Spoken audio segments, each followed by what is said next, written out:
Steph Weaves Tales presents Paxwood, The Haunting of Paxwood House, a paranormal fantasy web serial written and narrated by Stephanie Gildart. Episode 34. Time to Set Things Right.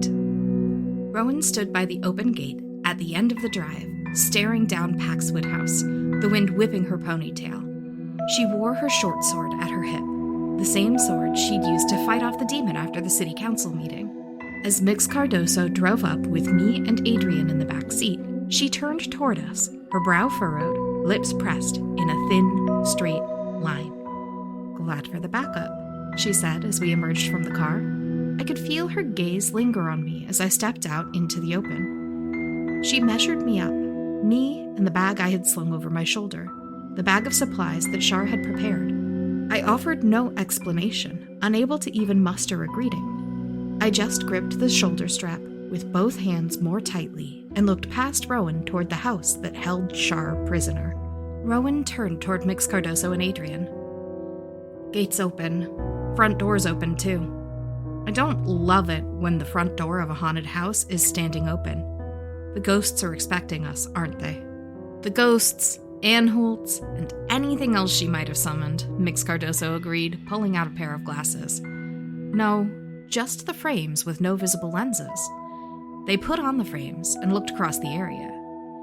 Even though I touched up my protective barrier, this aura is still leaking like an overwhelmed dam about to burst.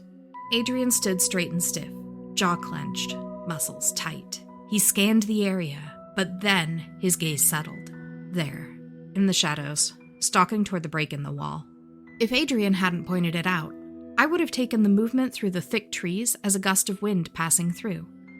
But no, the rustling came from one place, and it moved purposefully. I'd crossed that break in the wall so many times, coming here to think, so it was easy for me to imagine the local map, the closest homes and public spaces. A lot of innocent people were in danger. Rowen hummed. "Okay, give me your best insights. Everyone. You know this town. If the aura breaks through and spreads out into the surrounding neighborhood or beyond, people will start catching the Sandman flu. If even a few people get infected tonight, it'll start an outbreak. Whatever Trisha is doing in there, it's stirring up the ghosts," Mix Cardoso said. "It'll become a vicious cycle if we don't cut it off. The ghosts get stronger, they cause more infections, and the infection gives them more strength to cause still more infections. Those stalkers are demons, and they're a distraction," Adrian said. As tightly wound as he was, he still had this air of readiness in his posture. Though he addressed Rowen, he was tracing the movement of the demons.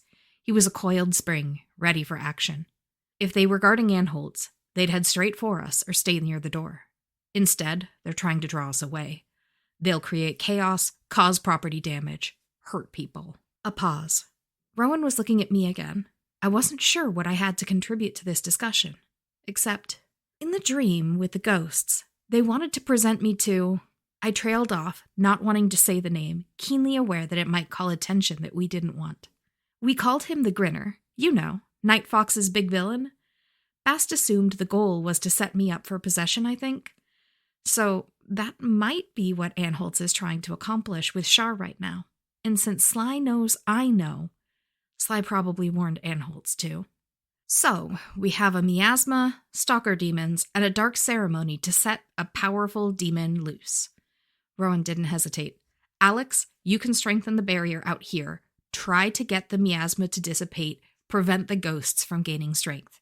Adrian, hunt those demons down. Even if they're a distraction, we can't let them go off and wreak havoc unchecked. I'll go inside. Kerry, be a spotter for Alex. If you see danger coming, call for Adrian to come back." It was a solid plan, and Mix Cardoso and Adrian were both nodding their heads, but I raised my hand. "I'm going in too. Adrian and Mix Cardoso can work as a team, and I'll watch your back," I said. "I got Char into this. I need to save her." Rowen frowned. "You can't have 1 foot in and 1 foot out tonight, Kerry. You told me you were out. Then you came with backup for this rescue. If you're still wavering, you're better off out here." "No, I need to make sure Char is safe. I can't fight demons or stop miasmas, but I can use my knowledge of this house and its ghosts to help you find Anholtz and stop her. Besides, buddy system. Didn't you say you don't want chosen ones out there fighting alone? And aren't you a chosen one who shouldn't be alone? I gripped the bag more tightly for a moment, but I loosened my grip and let my arms fall to my sides. This scrap of what Char meant to me wasn't what I needed. Char was. All of her. Safe by my side. Or even if she wasn't by my side, still safe. Rowen laughed wryly. Got me there. You'll do everything I say. No questions, and you'll leave if I tell you to leave. I will. Everyone has their tasks. Anything else? We each made eye contact. Grave. Char's life was at stake. The town's safety. Our families and our homes, too. It was the sort of moment where the leader of the team would give a motivational speech or one last final quip if this were a movie. Rowen provided. Trust your instincts and training. We'll see this through together, Mix Cardozo said. Don't get yourself killed while I'm busy, Kerry, Adrian threw in. I glared at him, and he laughed as he turned on his heel and sprinted into danger. He held a knife in each hand, which just seemed dangerous to me. At least Rowan's sword could create space between her and her foes. With those little knives, what defense did Adrian have? Mix Cardozo, meanwhile, headed back to their car and opened the trunk to take out a rolly kit, a plastic hexagonal storage box that he unrolled to reveal compartments full of assorted materials. I'd have to take the time to ask him about it later. What went into a wizard's magic kit? Too many questions, and I had to match pace with Rowen as she started straight down the driveway toward Paxwood House's front door. I moved up beside her, bag still slung over my shoulder. What's the plan? I asked. Be direct, but expect misdirection, Rowen said. I'd guess if the basement is where Alex put up their barrier, that's where Anholtz will be trying to bring it down. We go through the front door, down into the basement, and save your friend.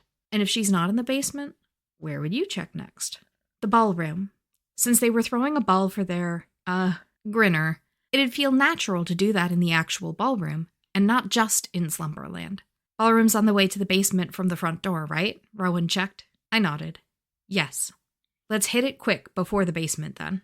We stood together on the porch at that point, listening as the old house creaked softly, mournfully. Rowen tapped her shoulder. Grab hold here, stay close, stick together. I'd take your hand, but I want to have mine free to draw my sword. As I grasped Rowan's shoulder with one hand, I drew a rock salt popper out with my other. Together, we stepped through the door. It shouldn't have surprised me when it slammed forcefully shut behind us. Of course it did. That was how ambush predators worked, and haunted houses were absolutely paranormal ambush predators. It baited us in, and now it intended to hold us until it digested us. The lights surged, blindingly bright, and crackling with excess electricity. Rowen shielded her face with her prosthetic arm, and I tucked up against her back instinctively, just in time, as the glass light bulbs that mimicked firelight burst and threw shards down on us, leaving us bathed in darkness. Several sliced into my skin, shallow, but still sharp. Rowen shook herself off as best as she could, and I followed suit. The house was still again, if only for a moment, but it was dark. I took a glow stick out from Char's bag of tricks and snapped it to produce some light for us. Ballroom's directly to our right, I whispered. Any louder didn't feel right in this situation. Glow stick's smart. More reliable than electric flashlights, less dangerous than fire. Let's move. She stepped up to the ballroom door and pulled it open to reveal a ballroom bathed somehow in cool blue light cast by chill flames held in the sconces on the walls. Half-visible spectral forms mingled about, almost human, mostly fog. Not here. Rowen tried to close the door, but wisps of foggy hands grasped at it, holding it open. More hands reached outward, toward us, grasping, ready to pull us in to join them. I let go of Rowen's shoulder for a split second to fire off the rock salt-filled confetti popper. The ghosts within hissed and moaned and oozed backward, leaving Rowen to close the door. Char's idea worked, as long as the ghosts were actual ghosts. I dropped the empty popper into a side pocket on the bag and reached for another. Salt, too. What else do you have in that bag? Char packed up some iron nails, dried herbs, even got herself a bottle of blessed holy water, I said. She'd been doing her own research. Rowen looked like she wanted to ask more, but she nodded instead. Basement. Let's go. Nothing stopped us from heading down the service hallway to the basement stairs. The glow stick light maintained a steady, dim glow around us, revealing nothing but a clear path forward. No other ghosts, no demons stalking up to catch us. At least none we could see. The steps creaked beneath our weight, so anyone in the basement with keen hearing would know we were coming. But there was no sneaky way forward. No time for clever plans. Char was laid out on the cold cement basement floor, Anholt sitting cross-legged next to her, one of Char's wrists bound to one of Anholt's. A chalk circle surrounded the two of them, 4 candles sitting around its edge, all evenly spaced. The cardinal directions, maybe? It would be nice to have Alex around right about now. Rowen clicked her tongue. He'd know on sight what kind of circle that is, whether it's just containing the magic, or if it's an alert that will snap Anholt's awake, or if it's an active defense that will do us harm, and the best way to disrupt it besides. Without thinking, I broke away from Rowen, drawn toward my unconscious friend. I can't leave her like this. Don't cross the circle. We don't know what will happen. We can't get out to Mix Cardoso, so what do we do? Why don't you both die? Ryan Hugh, the vampire lawyer, asked as he emerged from the shadows. Though he still wore a dress shirt and black slacks, he had no tie, and he'd rolled up his sleeves. Then, as suddenly as he revealed himself, he was behind me, grabbing me around the waist and dragging me away from Rowen. This was not good. Thank you, listeners, for tuning in. Paxwood, Book 1, The Haunting of Paxwood House, is written and narrated by Stephanie Gildart. That's me. Theme music composed by Human Nature. Visit PaxwoodTales.com to read the story as it unfolds. Want to read over my shoulder while I write what's next? Catch me live on Twitch for laid-back virtual write-ins and crafting. If you like the story and you want more, like, review, comment, subscribe, and if you're feeling particularly entangled, buy me a skein of yarn on Coffee. Kerry's paranormal tip of the day. Vampires are swift, agile, and deadly, not to mention strong. They can recover from most injuries alarmingly quickly, especially if they're well fed. But they still feel pain, and it's hard to think with a face covered in bear spray. Unfortunately, Char's bag contained no bear spray.